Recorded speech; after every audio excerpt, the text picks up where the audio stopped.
sini saya akan menjelaskan tentang budidaya terong.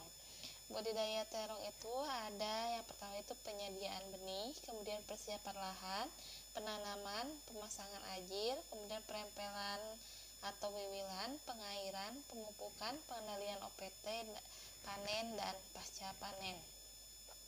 Nah, di sini tanaman terong itu atau nama latinnya itu Solanum melongena merupakan salah satu komoditas yang memiliki prospek yang cukup baik untuk dikembangkan dan umumnya dikonsumsi masyarakat dalam bentuk segar maupun olahan. Untuk menghindari timbulnya berbagai masalah dalam budidaya terong, terutama terhadap keamanan produk dan lingkungan, perlu dilakukan usaha budidaya secara baik.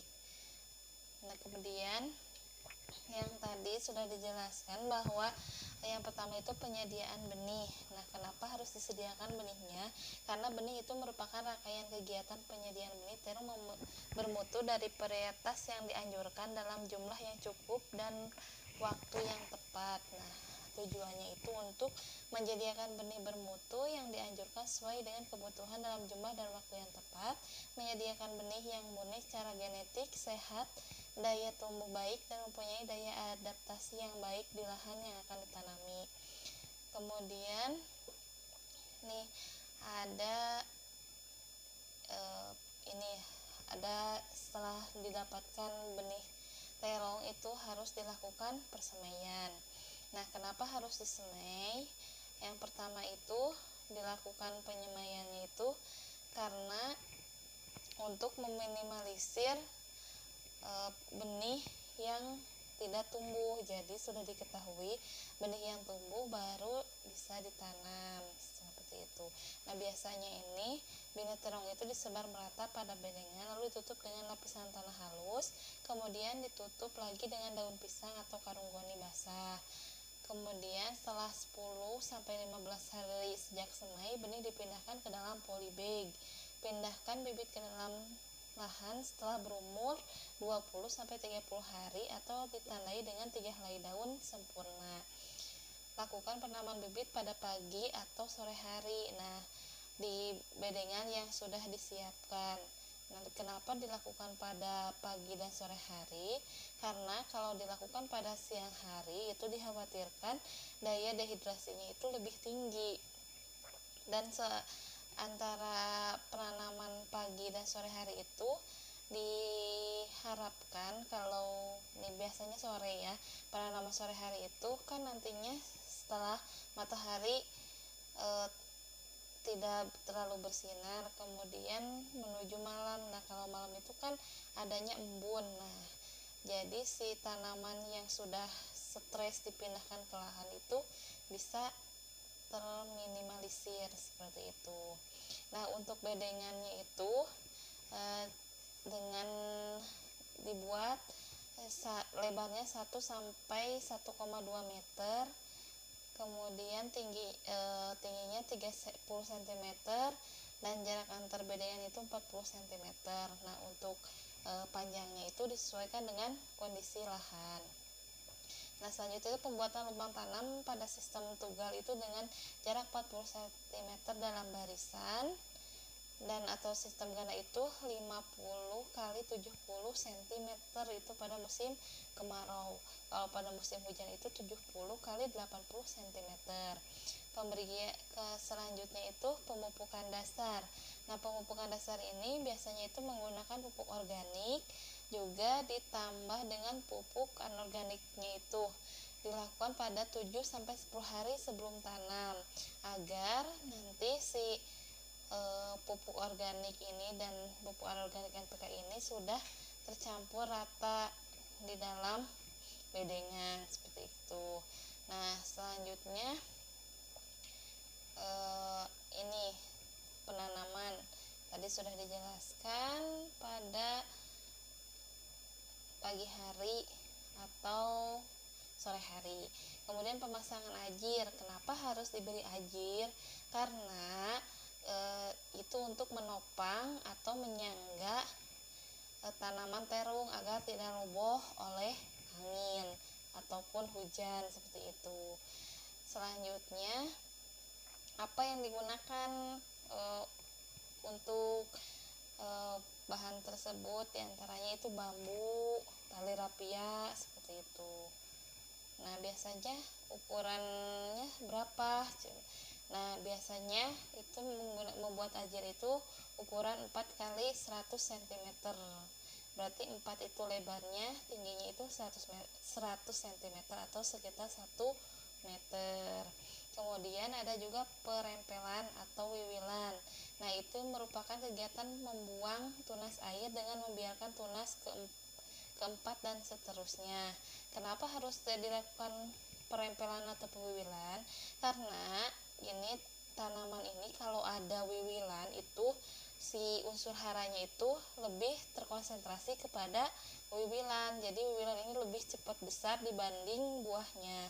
Kan yang diharapkan oleh kita itu buahnya. Jadi agar mempercepat proses pembuahan, pembungaan, dan pembesaran buah itu, maka dilakukan pewiwilan seperti itu.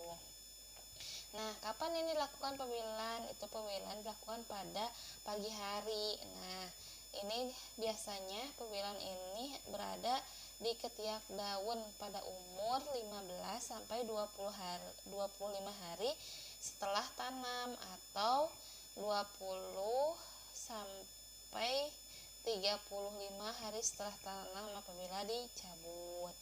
Nah, selanjutnya setelah pewiwilan ada juga pengairan. Nah, pengairan ini dimaksudkan apabila pada musim kemarau. Nah, itu agar kebutuhan tanaman untuk menyerap air itu bisa memenuhi standar baku mutu pada waktu, cara, dan jumlah yang tepat. Nah, kemudian tujuan itu menjamin ketersediaan air bagi tanaman untuk mengganti air yang hilang akibat penguapan. Itu. Nah, biasanya ini dilakukan secara direndam atau dilem ataupun dikucur, itu menggunakan selang ya. Ada selanjutnya itu pemupukan. Kenapa harus dilakukan pemupukan? Nah, karena pupuk ini sangat penting untuk kebutuhan tumbuh terong tersebut. Nah, pemupukan ini merupakan penambahan unsur hara baik secara makro maupun mikro. Nah, untuk mendukung proses pemupukan ini biasanya itu berikan pupuk NPK. Kenapa NPK? Karena itu sudah sudah terpenuhinya unsur N, P, dan K seperti itu. Nah, dan diharapkan pertumbuhan tanaman ini akan optimal. Nah, selanjutnya ada juga pengendalian OPT. Nah, kenapa harus dikendalikan OPT?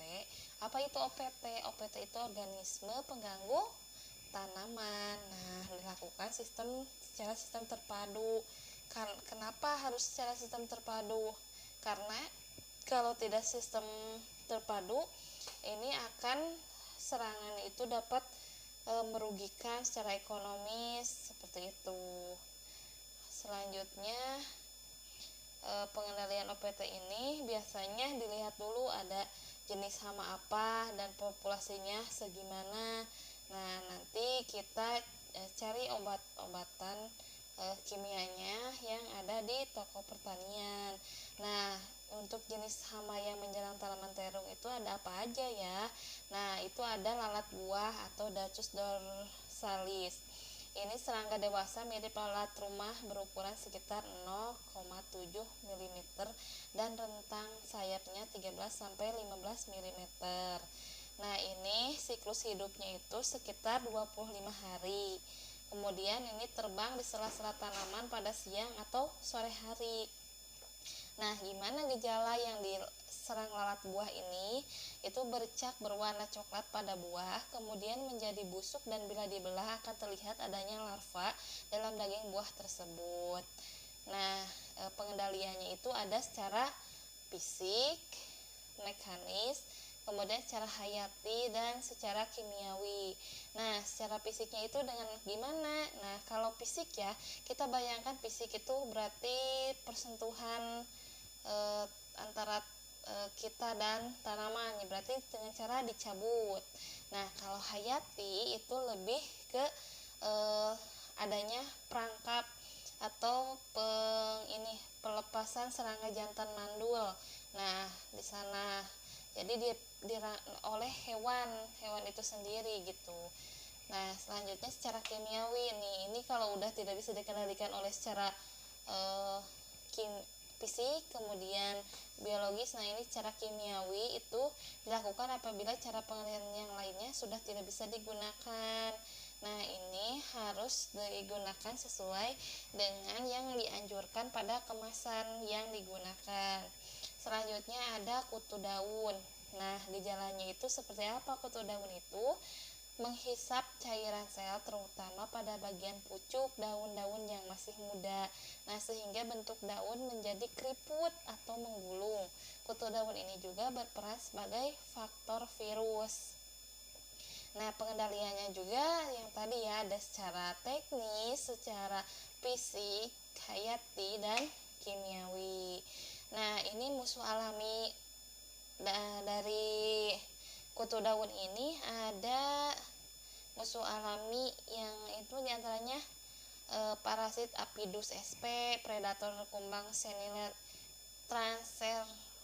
transversalis, Monosilus sekmasula, Tralpa micropis lineat, Perennius sp, dan patogen Entomoptora sp.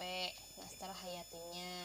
Nah, secara kimianya itu apabila ditemukan 7 ekor per 10 daun, maka itu kerusakannya itu sekitar 15% per tanaman. Maka digunakan pestisida karena ini agar lebih efektif. Seperti itu. Selanjutnya ada tungau. Tungau itu atau Tetrasius spp.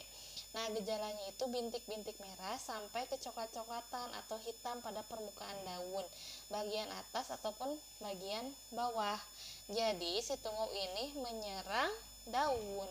Nah, pengendaliannya itu ada secara kultur teknis, hayati, dan kimiawi.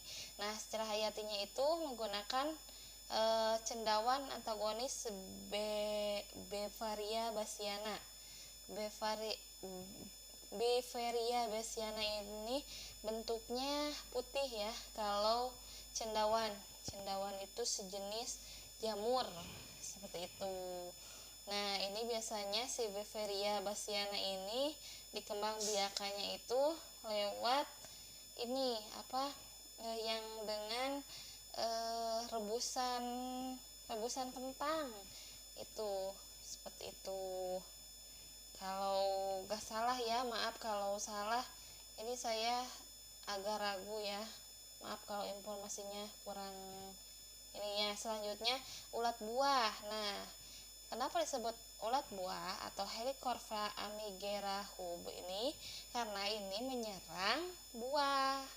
Kenapa diserang buahnya? Yang ciri-cirinya oleh ulat buah ini, bentuk buahnya itu tidak normal dan mudahnya terserang oleh penyakit busuk buah. Nah, selanjutnya ada ulat gerayak atau Spodoptera litura. Nah, si ulat gerayak ini hampir di semua tanaman budidaya khususnya hortikultura itu muncul Spodoptera litura. Itu merupakan ulat yang mempunyai warna yang bervariasi, mempunyai kalung atau bulan sabit berwarna hitam pada segmen abdomennya. Nah, gejalanya itu tanaman menjadi gundul dan buah berlubang-lubang. Biasanya hama ini menyerang hebat pada musim kemarau. Nah, jadi diingat ya, ini biasanya si Spodoptera litura ini akan kalah sama Bacillus thuringiensis, Befaria bassiana, kemudian Cordyceps nematoda, Steinirma, predator Sicanus. Nah, seperti itu. Berarti bisa dikendalikan oleh hayati. Nah, kalau kita ingin membuat pestisida yang akan dikendalikan oleh hayati, berarti kita harus mengembangbiakan cendawan yang tadi sudah saya sebutkan. Nah, selanjutnya ada penggerek batang atau Pheteromia opersulela. Nah, ini serangan dewasa itu berupa ngengat kecil yang berwarna coklat kelabu. Ini aktif pada malam hari. Nah, ternyata pada malam hari juga tanaman kita itu akan diserang oleh penggerek batang.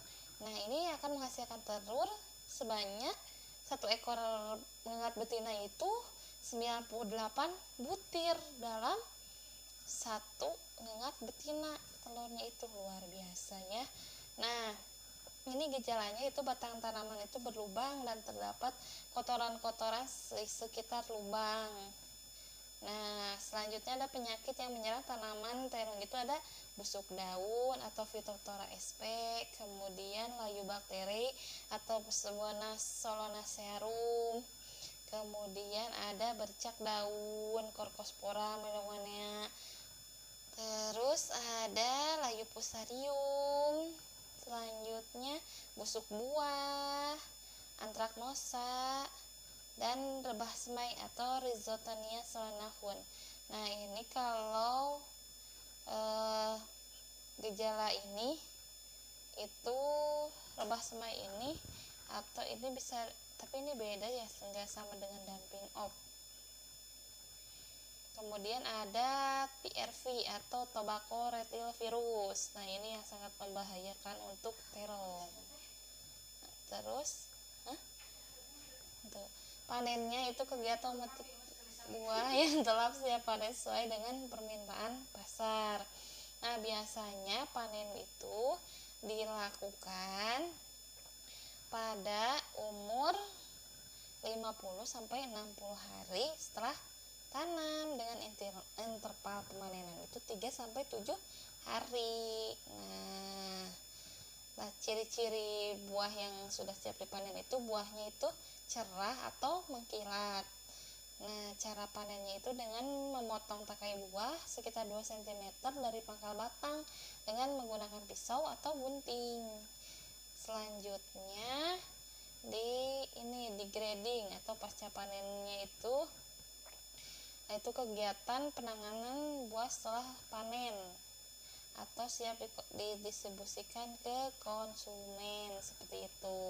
Nah, untuk pasca panennya itu bisa grading, bisa juga pemilihan ukuran, juga bisa pemilihan dari permukaan itu bagus atau tidak. Nah, untuk pengolahan pasca panennya ini, terong ini biasanya sangat banyak digunakan untuk terong balado, seperti itu untuk terong ungu ya. Kalau untuk terong lalab seperti terong yang warna hijau itu biasanya itu langsung dipakai untuk lalapan bersama sambal ya.